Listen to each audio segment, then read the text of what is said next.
Thanks for joining us, Stephen, on this one-to-one. You've been here at Motherwell since 2020. How have you been enjoying it? Yeah, no, look, it's been great. Obviously, I joined a wee bit late to the start of the season. I think it was maybe about a month in. But since then, been fortunate to play in Europe and have a relatively difficult first season. But obviously, this season, as a team, we've managed to qualify for Europe again, which is a massive objective. Or a massive achievement, because the objective needs to be to first and foremost stay in the league and then try and aim for top six, and we've managed to achieve both those goals and a bit more.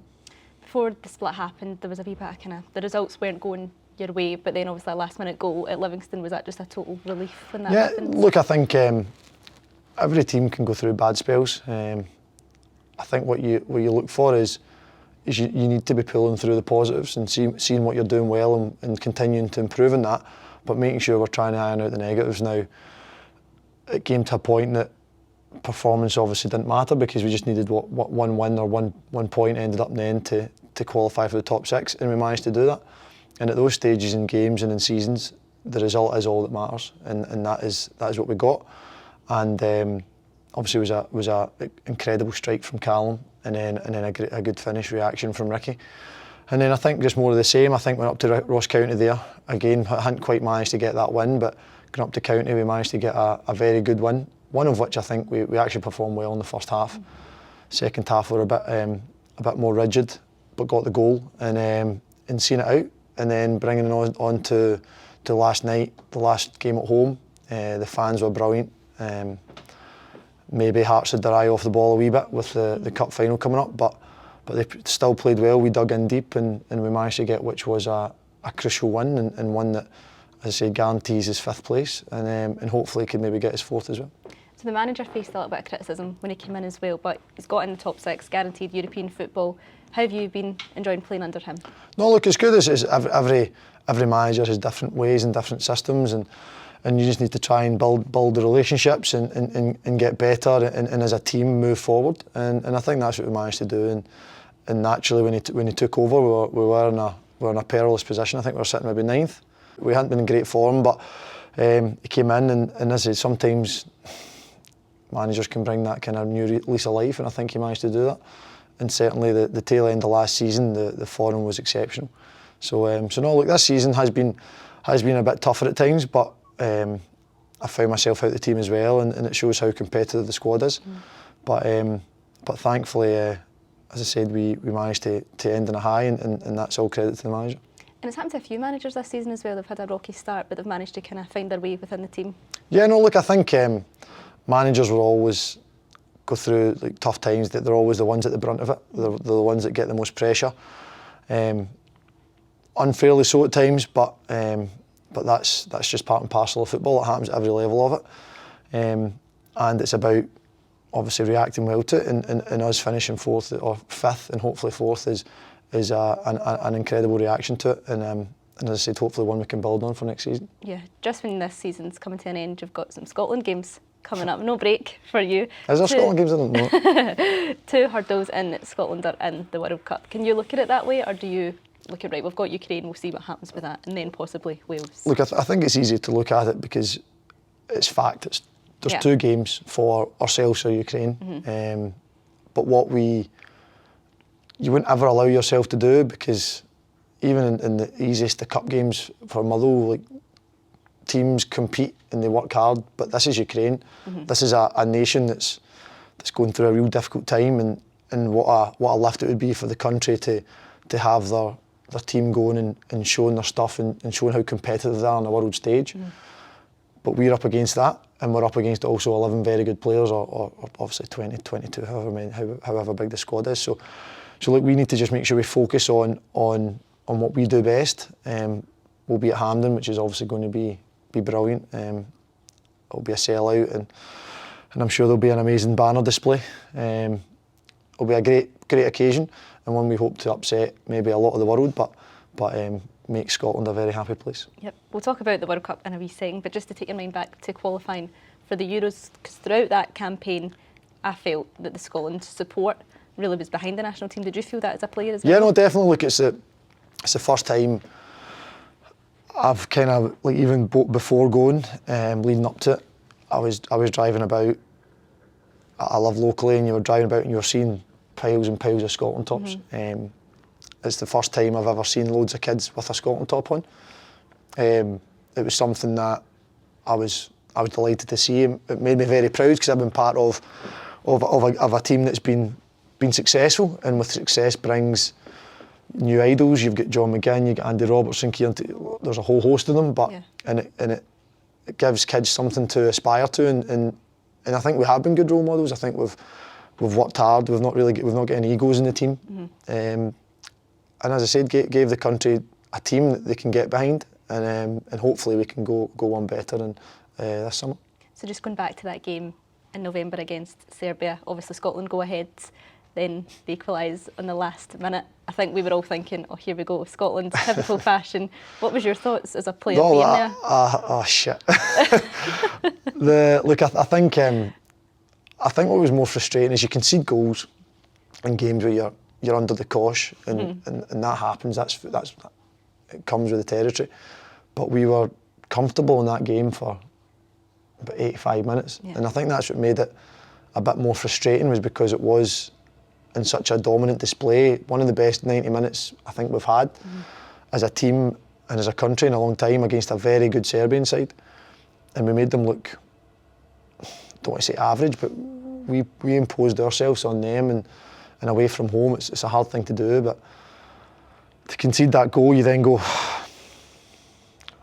here we go. Yep. But look, obviously as professionals, you get that immediate lull, but then you need to react and respond, and I think you found it in the extra time. We maybe found it difficult to get back to the heights that we were at, but we dug in, we worked hard, we stuck together, and then obviously bringing on the likes of Lee and coming on and hitting penalties and scoring the 5, the character, the bottle, to go up and hit those penalties under that sort of pressure was incredible, and as I said, it made the standout night in my career, and I think many people's best memories so far in football. Yep. So you're watching, obviously, Mitrovic walk up to take that penalty against David Marshall. Are you just thinking, please, you're praying that he did to him to do what he did? Yeah, no, look, I think we'd been hitting penalties at times. We'd hit one every day in training, and you could see just from them, like, Marsh has obviously got a good size about him, and was doing well in the penalties, but you're kind of, it's a lottery. If you go the right way, you've got a chance. Yeah. And Marsh thankfully went that way and getting his hand down, and the best bit was the VAR. That is comical. I think that's the most iconic part of exactly, the facial expressions of the big man. But look, it was an amazing save.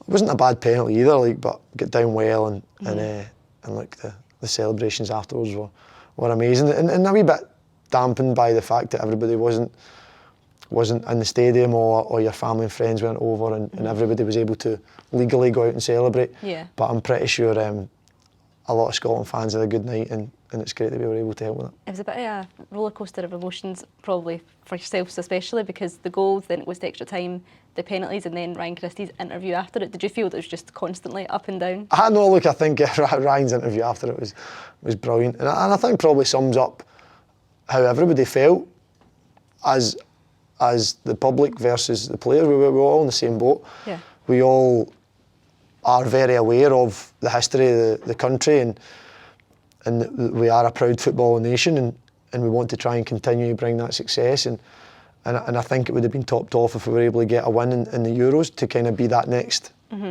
block. But look, if we were to qualify for back-to-back competitions, I think it would set down a hell of a legacy. So where did that night rank in your Scotland career? It would be the biggest. I think Peru was, like, when I made my debut against Peru, I was probably more emotional in the sense that I didn't think I'd ever do it again. And the first time, it was a full house in Peru. The fact that it was a great atmosphere from the Peru fans. Last game before they went to the World Cup, and it was just a day, a night full of emotions, and to obviously play the full game, and I didn't think I'd have played again. I didn't think I'd have played the next game with, obviously I thought maybe a rotation in the squad, and fortunately myself and Scott McKenna were able to play both games, and it was amazing. I think I've tried, and I maybe lost my way halfway through at one point, kind of not thinking it, but I've always wanted to try and treat every camp like it's my last, and there needs to be an element of calmness about how I try and play or how I improve. Boys have spoke to me about it, like, you're a player, you deserve to be here, but I also don't want to lose that emotional side of it. Like, yeah. I'm an emotional person, and to be part of a Scotland squad consistently now for 3-4 years, it's without doubt the most incredible journey of my career. But it's a really competitive squad as well. There's a lot of players in the same position playing in the Premier League, here in the Scottish League, so it's a good team to be part of. No, definitely. Look, I think any team that qualifies for a major competition is a good side. Mm-hmm. We had very good sides that hadn't for the past 20 years. So, yeah. So I think for us to achieve it shows we are a good side and we are competitive, and that makes it better that I'm involved in these games. But I still don't think it'd be any less special representing my country if we weren't a good side. Mm-hmm. But we are a good side. We've got a good manager, and hopefully the positivity around the Scottish game can continue. And that goes for Rangers and Celtic as well in Europe. It's incredible to see Rangers in the final, and it adds another level of defiance, I suppose, of how many people in England especially, but right off the Scottish game, the Scottish people, and we keep working hard, we keep doing well, and keep competing, which is the main thing. Do you feel like the level of Scottish football is really heightened then? Yeah, no, without doubt. I think with us qualifying for the Euros, the likes of the big names down in England doing really well, McGinn, Robbo, Kieran, like it's nothing but positives for us all. Nathan getting an opportunity down in England, you hope that, all you can hope is that everyone goes down and does well, because it does nothing but build the game and hopefully get it back, keep growing and keep getting better and stronger, and that does nothing but benefit the public, because then the brand gets better, and then the money gets better for the TV, so then everybody's happy, and maybe you start moaning because there's a Scottish game on every single night of the week, but look, I'm sure that's one for families to fight about. But I'm sure you feel this as a player, whether you're playing at Hampden and there's 40,000 people singing, do you feel there's a real belief and passionate side to the fans now, because they're really behind you? Yeah, no, look, I think, well, I hope there's 50,000, not 40, but look, I think when you play, I've played in a few games at Hampden and it's not been that busy, and it is different, it's a different edge to it, but again, as players, you need to motivate yourself regardless of the situation, and again, you shouldn't need any help to motivate yourself for the national team. But what I do find is that crowd, that atmosphere can help generate maybe a wee bit more nerves than other teams, and that's what we want. We want to try and make Hampden a fortress. We want to make it somewhere that teams are intimidated to come to. The talk was before when I first started coming in the camps, it's too pretty for teams because the pitch is nice. All these big teams come and they're like, oh, what nice big dressing room. You know, it's not ugly, and sometimes you need to make the game ugly. But fortunately, we've been far more competitive in all the matches and got some hell of a big results. Do you enjoy playing at Hampden? Yeah, no, love it. Like I would love it if the crowd was, well, maybe not when I'm having a bad game, but when I'm having a good game, I'd prefer it if they were closer. Yeah. But no, look, Hampden's an amazing stadium, and I love playing it every time. Just going back to talking about the World Cup, what would it mean to the likes of Steve Clarke and the staff and behind the scenes in the Scotland squad to get through to Qatar? Look, I think what you can see with the team and the staff, there is a real togetherness that people talk about, but we do genuinely like each other. Like we talk amongst the staff when you're sitting. Even Hendo bores me to death here, but when he goes away with Scotland, he's good chat. It's everybody gets on and because we are just a good group of guys, and I think for all of us and the staff especially, because there's backroom staff that maybe don't get much attention, but the organisation that goes into these trips, whether it's getting you to a bus, to getting you a flight, looking after every need. There was Frank Riley was awarded a honorary PFA trophy last week. He was sick actually, but because these people that are behind the scenes in football, they sometimes go unnoticed, but they're really appreciated, and that's there's not just him. There's a whole host of staff that do jobs behind the scene, not just in Scotland but in every club, and everybody wants Scotland to be doing well. We want Scotland qualifying every year or every second year, but we can control this one, and hopefully we can make a very good result.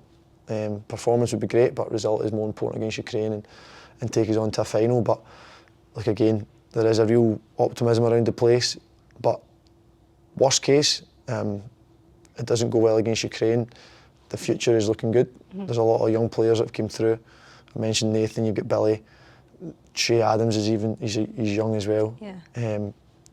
It's lots of positives, and we need to just make sure we can maintain that positive feel and see where it takes us. So when you all get together, all the Scotland squad, all the boys and the staff, is there a real buzz about the place? Yeah, no, look, everybody's pleased to see each other. I think, don't know if they're so pleased to see me, because I talk the ears off most of them.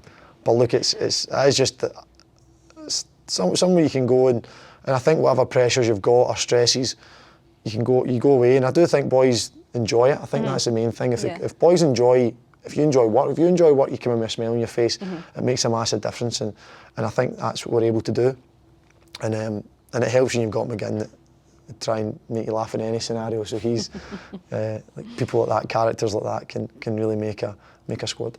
I think the whole country would just be happy to see Scotland get to the World Cup, but as players you obviously want to play well if you get there.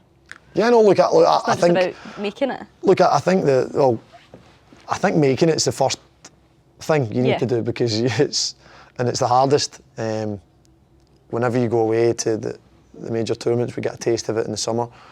It is a different vibe, and you're up against a different standard of opposition again. So to get there is the hardest bit, because there's so many teams trying to get there for such few positions. But I'm sure when we get there, playing against the different continents, it will be a whole different level altogether. But I think I don't think players want to focus too much on that. We just want to try and concentrate on Ukraine, and hopefully then we can have a good job against them, and then and go against Wales. What is Steve Clarke like to play under? Calming, I think, would be the best. He seems like that kind of guy. He's very calm. Do I? No, is that not? No, look, I think I feel I've got a very good relationship with him. I've worked with him now for the best part of, I think, 4 or 5 years, and I think what he wants is, he's always wanted his honesty. He wants hard work, and obviously he wants a bit of quality. Thankfully, other players can bring that in the team. But look, he is. I think what everybody knows he is. He's calm. He makes tough decisions at times, and does them all in the same manner as he makes every decision. And it can be hard when you're trying to read him, if you're trying to see if he likes you or not. But no, look, it's he's just someone that's a big influence in my career, and I hope he continues to have an influence in my career. So Scotland have obviously struggled to get into major tournaments in the last 20 years, but what is it about this squad that they've managed to get there? As I said, I think just a togetherness. I think an opportunity that presented itself with the semi against Israel was just to kind of help build momentum for a real positive camp and a real positive team. And whenever you've got that with calm heads at the top to kind of keep on top of things and know when to maybe put the foot down or when to kind of take the brakes off, it just makes a very good combination. And again, look, I think the manager inherited a team that had real quality, but maybe needed a wee bit more direction, and thankfully we've got that, and we have been successful, and I think even the campaign was successful as well. To finish second with some of the teams that were in the group was not job done. You'd love to finish first, but we need to make gradual steps. We've had a lot of years of no success, so what we need to do is we need to start competing every time against the second tier and finishing above them before we can really realistically say we should be beating the first tier. And look, that's now the last couple of camps we've been able to compete, so let's hope we can maybe take the next steps soon. So last question then, can they do it? Can you get there? How positive are you? Yes, I don't see. Well, I can see why not, because I can see a good Ukraine side with a lot to lose as well. But I look round the dressing room and I see quality in everywhere, and I don't see why that can't be a very good recipe to get the win and to get us to Qatar. Well, hopefully the next time